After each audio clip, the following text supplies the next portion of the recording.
Bab 1989 Ledakan. Pada saat ini, ledakan langsung. Suara ledakan bergema di seluruh dunia, dan para pejuang di tanah hanya merasa gendang telinga mereka akan pecah.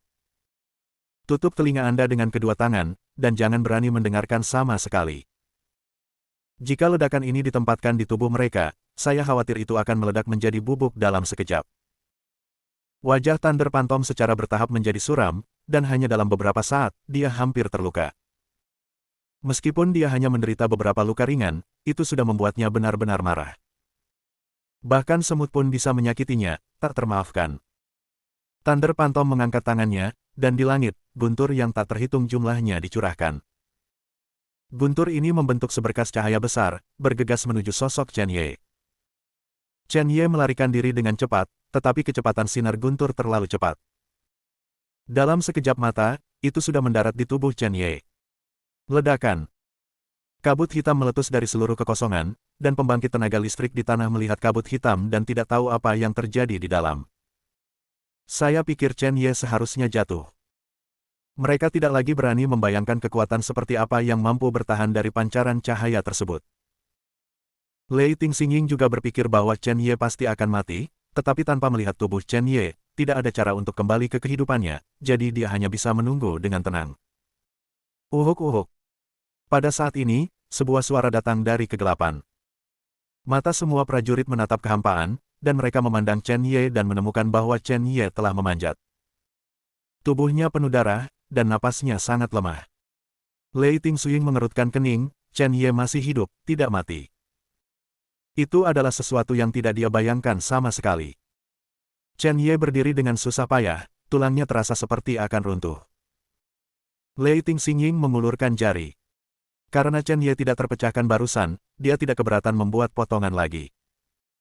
Cahaya jari jatuh dalam sekejap, dan Chen Ye merasakan krisis yang fatal.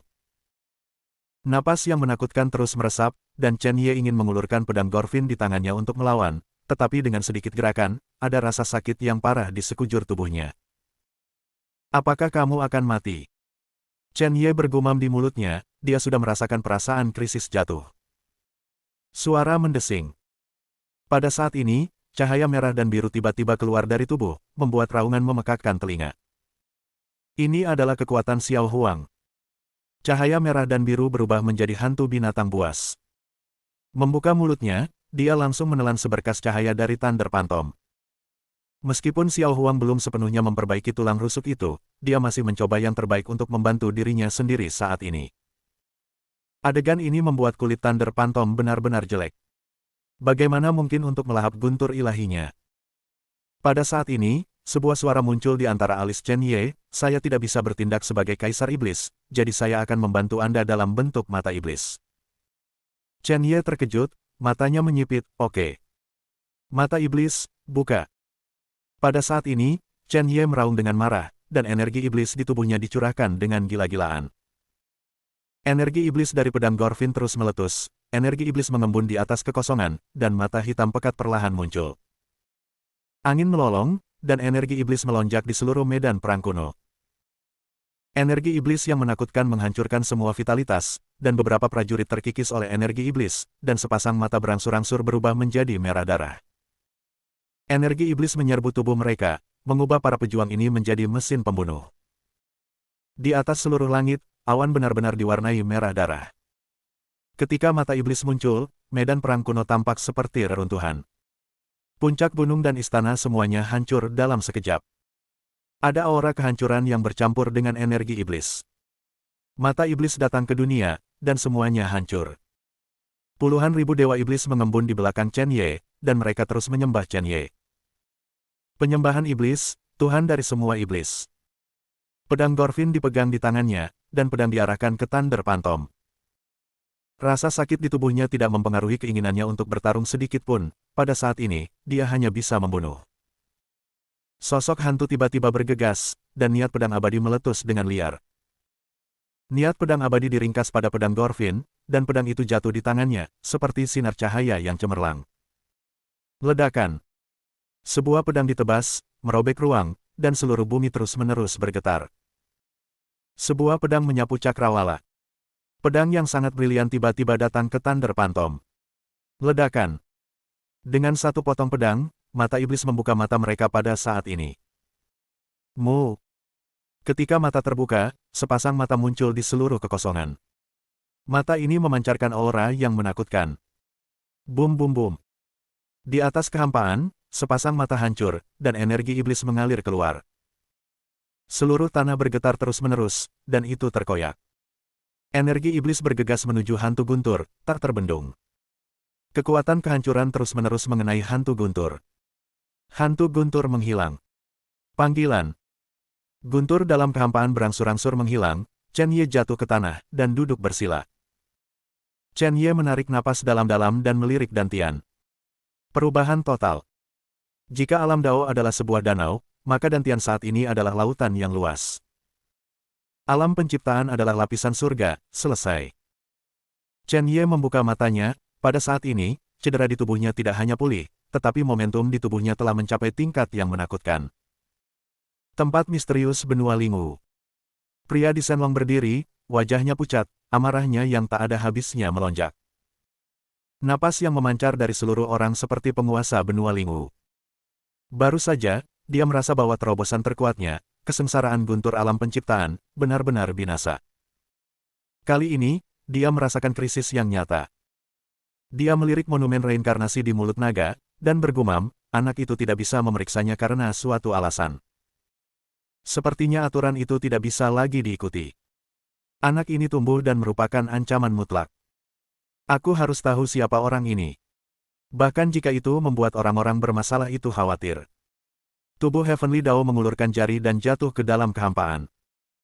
Pada saat ini, sebuah cermin muncul di kehampaan, dan gambar-gambar mengalir di cermin, tetapi hanya pada saat hantu merah dan biru muncul. Hantu merah dan biru melahap guntur ilahi, menyebabkan wajah Tian Dao sedikit berubah. Binatang purba ini akan muncul kembali di dunia. Namun, ini hanya nafas, bukan tubuh, bukan ancaman. Kuncinya adalah pemuda misterius itu. Setelah dia selesai berbicara, dia memaksakan setetes darah dari ujung jarinya. Pada saat yang sama, di penghalang domain pembunuhan Qian Kun, seorang lelaki tua dengan wajah merah memegang labu dan minum. Orang tua itu bingung dan jelas mabuk. Jika Chen Ye ada di sini, dia pasti akan mengetahui bahwa lelaki tua ini tidak lain adalah Raja Suci yang abadi.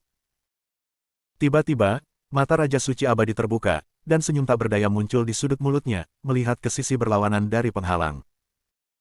Anak ini benar-benar mengkhawatirkan, saya pikir saya tidak harus bermain. Lihat sekarang, itu masih tidak berhasil. Bingjian, kenapa kamu tidak mengambil tindakan? Di seberang penghalang, berdiri sosok yang menakutkan. Jika Chen Ye ada di sini, dia pasti akan mengetahui bahwa pihak lain adalah pedang es yang mulia. Hanya saja Ice Sword Immortal Venerable pada saat ini bukan lagi Good Fortune Immortal Venerable, tetapi puncak Fengmen, bahkan mendekati setengah langkah Taiksu Realm. Bertahun-tahun terperangkap tanpa akhir, dia tidak menyerah. Dia sedang menunggu seseorang. Bingjian menatap kedalaman wilayah pembunuhan Qian Kun, mengabaikan Raja Suci yang abadi, tetapi bergumam, Chen Ye, sudah waktunya bagimu dan aku untuk bertemu. Bab 1990. Raja Suci abadi menyesap anggur, berdiri dengan susah payah, dan berkata, lupakan pedang es, biarkan aku yang menembak. Penghalang ini mengisolasi segalanya. Sulit bagimu untuk memblokir kekuatan itu. Masalah anak itu di wilayah pembunuhan Qian Kun telah benar-benar memicu kemarahan publik. Kemarahan pasukan biasa, mungkin dia bisa bertahan sedikit. Tapi jalan surga, jauh dari apa yang bisa dia lawan sekarang. Aku datang ke sini dari Huaxia bersamanya, tapi kita tidak bisa membiarkan harapan kita mati sia-sia. Bingjian menatap kedalaman wilayah pembunuhan Qian Kun, dan akhirnya mengangguk, identitasnya tidak dapat ditemukan oleh Tian Dao. Jika saya menggunakan kekuatan saya, orang-orang di kerajaan Tuhan juga akan mengetahuinya, dan kemudian itu akan membahayakan Chen Ye. Eternal Saint King meregang, dan matanya yang sedikit menyipit tiba-tiba menjadi serius. Dengan jari-jarinya yang kurus, sebuah surat emas kuno muncul. Kata-kata tampaknya mewakili keabadian. Dao Surgawi, mengapa kamu harus membunuh mereka semua? Jika kamu ingin memindahkannya, aku tidak akan setuju dengan lelaki tua itu. Raja Suci Abadi mengulurkan jari dan jatuh ke langit. Dan di depan pria di tempat misterius yang jauh, saat gambar Chen Ye akan muncul, cermin itu pecah. Klik. Cermin di atas langit terkoyak, dan pria itu meraung. Pada saat kritis, seseorang menghentikannya. Siapa kali ini? Siapapun yang menghentikanku akan mati. Pria di atas naga merasakan napas, memaksakan setetes esensi darah, dan kemudian menjatuhkan jari ke cermin yang hancur. Napas di ujung jari sangat menakutkan. Ruang terkoyak. Aliran udara tak berujung melonjak seperti orang gila. Ada badai hebat di domain pembunuhan Qiankun. Ambil semuanya dengan badai. Prajurit yang tak terhitung jumlahnya ngeri. Dan sudut mulut Raja Suci Abadi yang merapal mantra itu mengeluarkan darah yang merona. Seluruh wajahnya berangsur-angsur menjadi pucat, dan jari pria di atas naga menyebabkan dia menderita luka serius. Pria itu benar-benar marah. Pedang es di dalam penghalang sedikit menyipit dan berkata, Yong Lao, kekuatan pukulan ini. Bisakah kamu menahannya?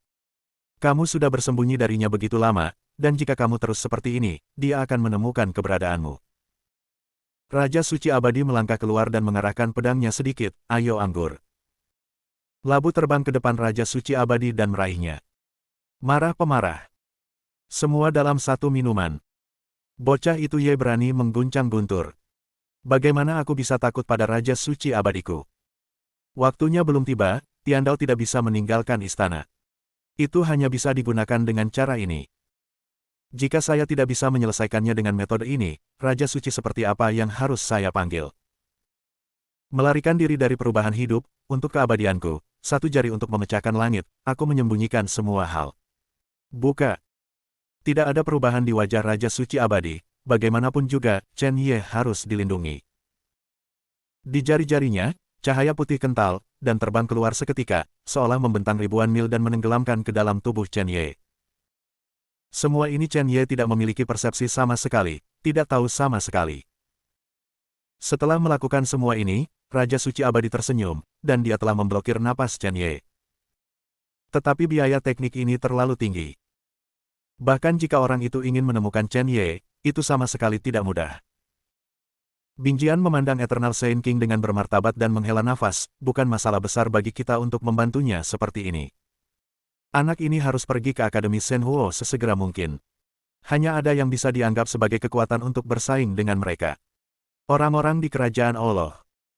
Pada saat ini, ada tempat misterius yang diselimuti awan dan kabut di benua Lingwu. Pria di atas dada naga itu naik turun, dan dia akan menemukannya, tetapi siapa yang tahu bahwa itu akan dihancurkan lagi. Suasana hatinya bisa dibayangkan. Matanya menyipit, dan dia tiba-tiba mencibir, napas tadi. Sepertinya milik orang itu. Ternyata pria itu masih di benua Lingwu. Mungkinkah dia masih ingin mengatur situasi keluarga Ye di kerajaan Tuhan? Setelah bertahun-tahun, masih belum menyerah. Raja Suci Abadi, Raja Suci Abadi, apakah menurutmu legenda itu benar?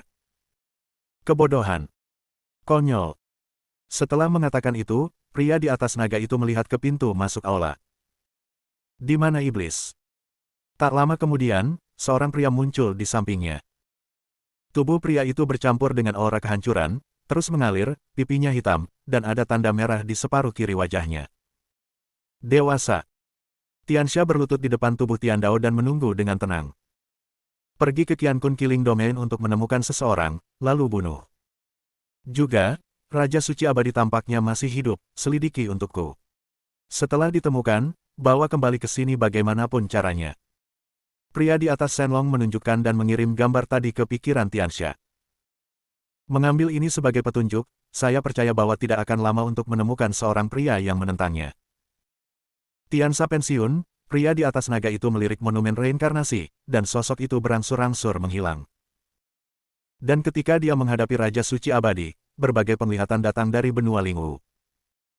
Tampaknya ada celah di langit seluruh benua Lingwu, seperti murka surga. Qiankun membunuh domain. Bingjian menatap Raja Suci Abadi dan bertanya, bagaimana perasaanmu, apakah ada masalah serius? Raja Suci Abadi menyentuh janggutnya, sayang sekali. Bingjian tertegun dan bertanya dengan rasa ingin tahu, sayang sekali kamu terluka. Raja Suci Abadi tersenyum, mengeluarkan kendi dan mengocoknya, sayangnya, saya baru saja meminum anggur yang baik ini terlalu cepat dan saya tidak mencicipinya dengan hati-hati. Anggur yang sangat bagus, hanya terbuang begitu banyak karena kehancuran orang itu. Untungnya, semuanya jatuh ke perutku. Pedang es. Raja Suci Abadi menggantung kendi di pinggangnya, memikirkan sesuatu, dan berkata, sudah hampir waktunya, haruskah kamu memanggil anak itu? Kamu sudah menunggu sejak awal, menunggu kesempatan anak itu untuk menjarah ladang pembunuhan. Sekarang, hampir sampai. Lapangan pembunuhan ini akan segera ditutup. Jika kamu tidak menarik anak itu lagi, kamu akan terjebak di sini selama sisa hidupmu. Oke, aku tidak berencana untuk tinggal lagi. Saya masih memiliki banyak hal yang harus dilakukan. Orang itu pasti akan mengirim seseorang untuk menyelidiki wilayah pembunuhan Qian Kun. Ada banyak orang dengan mata yang berbeda. Saya harus menghapus ingatan seniman bela diri yang telah melihat Chen Ye. Juga, sarkofagus di Istana Jiwa tidak terlihat, dan aku akan menemukan cara untuk menghancurkannya. Lin Juelong itu yang datang dari tempat yang sama dengan Chen Ye. Aku selalu merasa bahwa nafas di tubuhnya membuatku sangat tidak nyaman. Setelah berbicara, Raja Suci Abadi menghilang di langit dan bumi. Bingjian melirik semua yang ada di belakangnya. Di dalam penghalang, energi spiritualnya tipis. 10.000 tahun yang lalu, dia terjebak di sini, dan dia berkecil hati, tetapi dia menemukan kegembiraan yang tak terduga. Kekayaan yang tak terhitung jumlahnya ada di sini. Belum lagi artefak yang sebenarnya, bahkan para prajurit suci masih ada. Batu roh tak berujung dan harta surga dan bumi. Dalam 10.000 tahun ini, dia telah menjarah dan menyerap semuanya. Tahun-tahun abadi hanya disertai dengan kultivasi. Sekarang, murid itu telah menunggu, dan inilah saatnya untuk pergi. Memikirkan hal ini, pedang es yang mulia melirik penghalang dan meneteskan 10 tetes esensi darah, wajahnya sangat pucat, dan seteguk darah menyembur keluar dari sudut mulutnya. 10 tetes esensi darah dipaksa keluar pada saat yang sama, hampir melukai sumbernya, tetapi sekarang dia tidak bisa terlalu peduli.